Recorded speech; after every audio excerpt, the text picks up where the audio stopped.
ओम शांति। भाग्य विधाता स्वयं पिता परमात्मा हमारे रक्षक है, हमारे कल्याण के लिए उन्होंने अपना ड्यूटी ले रखी है।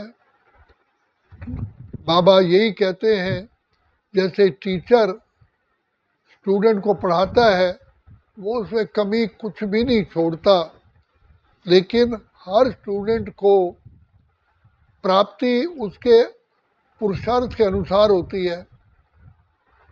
स्टूडेंट में कितनी सत्यता है, कितनी डिवोशन है, कितनी उसके अंदर कर्तव्य परायणता है। अब हमने बाल्यकाल में पढ़ा, कामम क्रोधम तथा लोभम श्रृंगार कौतुके अति निद्रा अति सेवा विद्यार्थी अष्ट वर्जयित। विद्यार्थी को 8 बातें छोड़ देनी चाहिए। काम, क्रोध, लोभ, मोह, अहंकार। सेवा भी नहीं लेनी किसी माँ बाप से या किसी से, और नींद भी, अति निद्रा, नींद भी नहीं करनी है। और कोई ऐसा एक्शन भी नहीं करनी है, नहीं करने जो कौतुक माना आश्चर्य वाले या कुछ। तो बाबा ने हम बच्चों को कहा कि बच्चे, सबसे पहला पाठ है तुम अपने को निराकारी स्थिति में टिकाओ।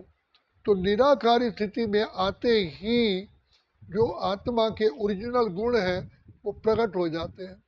तो निराकारी स्थिति में आने से हम सब आत्माएं शांत स्वरूप, प्रेम स्वरूप, आनंद स्वरूप, सुख स्वरूप, शक्ति स्वरूप में टिक भी जाते हैं। और अगर उससे हम थोड़ा देह अभिमान में आते हैं, फिर हमें वो बेचैनी शुरू होती है। फिर हम इसी कंक्लूजन पे पहुंचते हैं, इसी निर्णय में पहुंचते हैं कि निराकारी स्थिति में रहने में ही हमारा अति कल्याण है। दूसरी बात, निराकारी स्थिति में ना रहने से ही काम, क्रोध, लोभ, मोह, अहंकार ऑटोमेटिकली आते हैं। जैसे ऑक्सीजन नहीं होगी तो मनुष्य को दिमाग उतना काम नहीं करेगा, उसका ब्लड प्यूरिफिकेशन नहीं होगा, क्योंकि ऑक्सीजन चाहिए। तो इसी प्रकार से पिता परमात्मा कहते हैं कि बच्चे, ये सृष्टि का नियम है कि अगर आप शिव बाबा की याद में नहीं रहोगे और निराकारी स्थिति में नहीं रहोगे तो ऑटोमेटिकली अंधकार छा जाएगा। क्योंकि निराकारी स्थिति एक लाइट हाउस की स्थिति है। तो जैसे बल्ब जलता है तो हमें रोशनी करनी नहीं पड़ती, बल्ब जल रहा है। रोशनी की तब जरूरत पड़ती है जब अंधकार होता है। तो इसी प्रकार से जब हम आत्मिक स्थिति में टिकते हैं तो ऑटोमेटिकली हमारी जीवन ज्ञान स्वरूप होती है, प्रेम स्वरूप होती है, आनंद स्वरूप होती है, सुख स्वरूप होती है और मर्यादा पुरुषोत्तम होते हैं। जैसे ही आत्मिक स्थिति से नीचे आते हैं उतना ही हमारे अंदर अंधकार आ जाता है, उतना ही हम फिर ठोकरें खाते हैं। इसलिए बाबा बार बार कहते हैं, बच्चे तुम आत्मिक स्मृति में टिको। फिर जैसे ही हम आत्मिक स्मृति में टिकते हैं ऑटोमेटिकली हमें अपना घर याद आता है कि मैं आत्मा ब्रह्मलोक की रहने वाली हूँ, मैं तो केवल यहाँ खेल खेलने आया हूँ। ये भी याद रहता है कि आई एम एक्टर। ये तो भूल जाते हैं मैं केवल पार्ट बजा रहा हूँ। जैसे एक्टर फिल्म में या ड्रामा में कोई पार्ट प्ले करता है तो उसके अधीन नहीं होता, सिर्फ उसको पार्ट मिला हुआ है, पार्ट बजाया और उसके बाद वो फ्री है। जिस जिस आत्मा के साथ उसका ड्रामा में पार्ट होता है, ड्रामा में पार्ट प्ले करता है, उसके बाद उससे उसका कोई कनेक्शन नहीं है। तो इसी प्रकार से जब हम अपनी आत्मिक स्वरूप में रहते हैं तो हमें घर याद रहता है, सृष्टि नाटक याद रहता है कि मैं तो केवल खेल खेलने के लिए आया हूँ, तो खेल खेल रहा हूँ। तो खेल खेलते हुए हम डिस्टर्ब नहीं होते हैं। फिर हमें खेल भी बेस्ट वे में खेलना है, क्योंकि जो व्यक्ति खेल खेलते हुए बेस्ट खेल खेलता है उसके लिए कहते हैं वंस मोर। और खेल खेलने वाले को भी बहुत खुशी होती है कि मैंने बेस्ट पार्ट प्ले किया, मैंने ठीक बोला, मैंने ठीक एक्टिंग की, मैंने ठीक बिहेव किया। तो बाबा कहते हैं अपने को आप एक्टर समझो कि एक तो आपको घर याद रहेगा, दूसरा मैं एक्टिंग करने के लिए आया हूँ, यहाँ कोई मेरा सदा के लिए रिलेशन नहीं है। कितनी बार हम माँ बाप किसी के बन चुके हैं, कितनी बार वो हमारे माँ बाप भी हमारे बच्चे बन चुके हैं। इसी का ही गीता में वर्णन दिया गया। अर्जुन जब अभिमन्यु की मृत्यु हुई तो अर्जुन अपना खो बैठा, साहस खो बैठा और मोहवश पागल हो गया।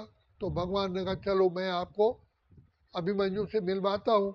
तो उसको ले गए, तो उसको अपना नया जन्म जहाँ हुआ था वहाँ अभिमन्यु को ले गए। तो अभिमन्यु बच्चों में खेल रहा था। तो अर्जुन कहता है बेटा बेटा बेटा। तो अभिमन्यु कहता है कौन किसका बेटा, आप कितनी बार मेरे बेटे बन चुके हो, ये तो सृष्टि ड्रामा है। तब उसकी आंख खुली, मैं सिंपली पार्ट बजा रहा हूँ, कोई मेरा मेरी नहीं है, ये तो ड्रामा में मुझे पार्ट मिला है खेल खेलने के लिए। हूँ बहू ये सृष्टि एक नाटक है, कोई हमारी आत्मा हमारी माँ बनी है, कोई बहन बनी है, कोई बेटी बनी है, कोई भाई बना है, कोई हमारा पड़ोसी बना है। सब आत्माएं इस खेल के अंदर एक्टर हैं, पार्ट प्ले कर रहे हैं। इसलिए हमें डिस्टर्ब नहीं होना है और हमें बेस्ट पार्ट प्ले करना है, हमें ठीक बोलना है, ताकि पब्लिक जो देखने वाली है हमारे पार्ट को जो देखने वाले हैं वो भी कहें कि वंस मोर। अब जैसे रामायण में मंत्रा ने जो पार्ट प्ले किया उसको तो पार्ट ही वही मिला था, मंत्रा का तो कोई दोष ही नहीं है। उसको पार्ट देने वाला रामायण का जो सीरियल का डायरेक्टर है उसने पार्ट दिया, उस बेचारे का क्या दोष है, उसको पार्ट ही वही प्ले करना है। इसी प्रकार से अरविंद त्रिवेदी जब गया रामानंद सागर के पास, कहता है कि भाई आप रामायण बना रहे हैं, मैं ना केवट का पार्ट प्ले करना चाहता हूँ, क्योंकि वो राम का भक्त था। और उसने कहा कि मुझे वो पार्ट बहुत अच्छा लगता है कि केवट ने नदी पार कराई और उसे भगवान से कहा कि प्रभु जैसे मैंने आपको ये नदी पार कराई है, मुझे भी संसार भव सागर से पार कर देना। He wanted to play such part, उसके अंदर प्रभु प्रेम था और वो चाहता था कि मैं यही पार्ट प्ले करूं। उसके नैनों में भगवान के प्रति प्यार था, आंसू थे। लेकिन रामानंद सागर ने कहा नहीं, आपकी शरीर और आपकी बॉडी लैंग्वेज को देख करके आपको रावण का पार्ट प्ले करना। तो वो विवश था, उसने रावण का बेस्ट पार्ट प्ले किया, ऐसा पार्ट प्ले किया कि आज तक कोई भी जितने भी रामायण की फिल्म बनी है या ड्रामा बने हैं उस जैसा पार्ट कोई भी नहीं बजा सका। बेस्ट पार्ट उसे प्ले किया। और फिर सीता जो जिसे पार्ट प्ले किया वो कहती है कि रावण जब मेरे साथ ड्रामा में सीरियल में मिसबिहेव करता था, ड्रामा ख़त्म होने के बाद मेरे चरणों में गिरता था, मुझे मेरे से क्षमा मांगता था, क्योंकि उसका पार्ट था, इसलिए वो पार्ट प्ले किया। ऐसे हमें भी आना है, ये हमारा पार्ट है, हमें दुखी नहीं होना है, हमें उसको सीरियसली लेना है। हर एक का पार्ट है, क्या कर सकते हो, ये हमारे हाथ में नहीं है। इसलिए भगवान भी कहते हैं कि बनी बनाई बन रही, अब कुछ बननी ना है। ये पहले से ही प्री ऑर्डरेड है, पहले से बना हुआ है, हर एक का पार्ट है। कितनी बार कोई हमारी माँ बनी है, हम कितनी बार उसके माँ बन चुके हैं, बाप बन चुके हैं। तो बाबा कहते हैं ये सृष्टि एक नाटक है, ये खेल है, तुम खेल खेलने आए हो, खेल खेलते हैं, खुशी के लिए खेलते हैं। और ड्रामा में जब कोई पार्ट प्ले होता है हर एक एक्टर कहता है भाई मुझे भी इसमें पार्ट दीजिए, तो वो पार्ट प्ले करते हुए खुश होता है। और उसके घर वाले भी कहते हैं कि शाबाश, तुमने बहुत अच्छा पार्ट प्ले किया। इसी प्रकार से भगवान भी, परमात्मा भी हमको बार बार कहते हैं, बच्चे इस ड्रामा में ना कोई मेरा है ना मेरी है, ये तो एक पार्ट है। तो जो व्यक्ति ज्ञान स्वरूप बनते हैं, पिता परमात्मा की ज्ञान की बातों को बुद्धि में धारण करते हैं, वो इस संसार सागर में डूबते नहीं हैं, तैरते हैं। तभी का खेलने अपने घर से तू आया, दुख की दुनिया से दिल क्यों लगाया। खेलते खेलते युग बिताए, बैठा घर की सुधि भी बुलाए। वापस लेने हैं शिव बाप आया, दुख की दुनिया से दिल क्यों लगाया। तो शिव बाबा जो इस सृष्टि के रचयिता है, कहते हैं बच्चे मैंने तो आपको पार्ट प्ले करने के लिए भेजा, तुम आत्माओं ने मेरे से इच्छा प्रकट की कि हम जाते हैं सृष्टि पर खेल खेलने के लिए। तो मैंने कहा जाओ मेरे बच्चे, खेल खेलो। मैंने तुम्हारे लिए ये सृष्टि बैकुंठ बनाया है, स्वर्ग बनाया है, हर चीज़ सुख के साधन इसमें उपलब्ध है। लेकिन तुम बच्चों ने ही अपनी गलती करके यहीं तुम फंस बैठे।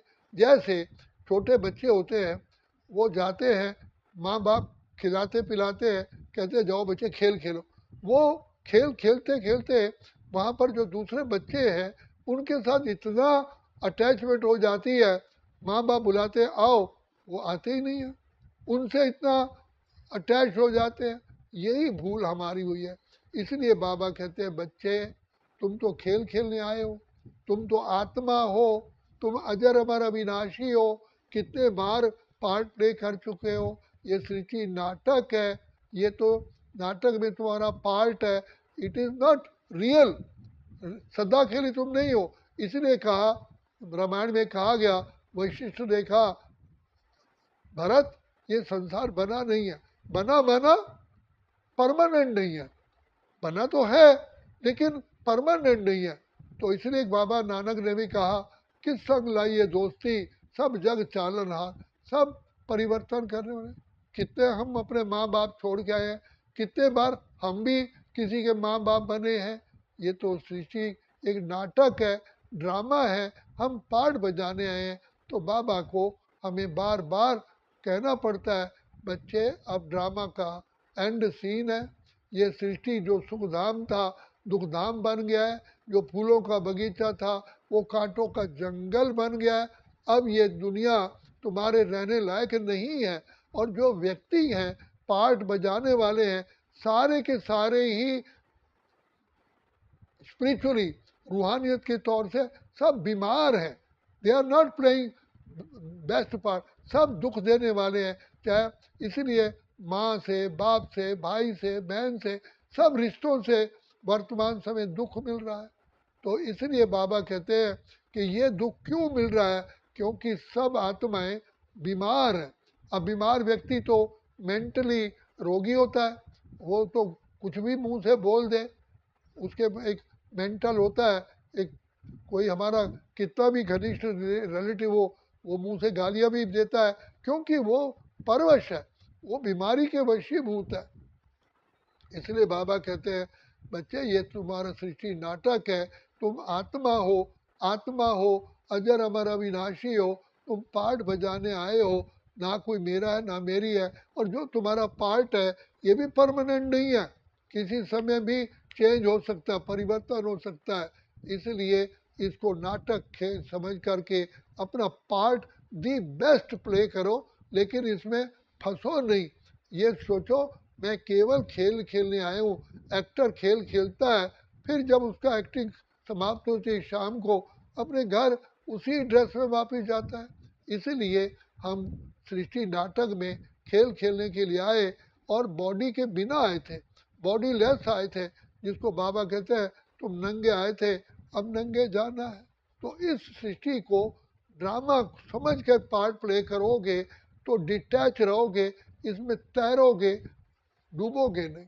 तो भगवान कहते हैं जो तैरता है आप भी देखते हो जो सागर के अंदर या नदी में जो तैरते हैं वो कितना एंजॉय करते हैं, और जो डूबते हैं उनका क्या हालत होती है। तो इसलिए बाबा कहते हैं तुम कमल फूल समान रहो। इसलिए देवताओं को कमल नयन, कमल मुख, कमल कमल चरण, कमल हस्त, और देवताओं लक्ष्मी को कमल के फूल पर खड़ा हुआ दिखाते हैं। तो वो तभी होता है जब हमारी जीवन ज्ञान स्वरूप है। तो ज्ञानी ज्ञान से ही अपनी जीवन को श्रेष्ठ बनाता है।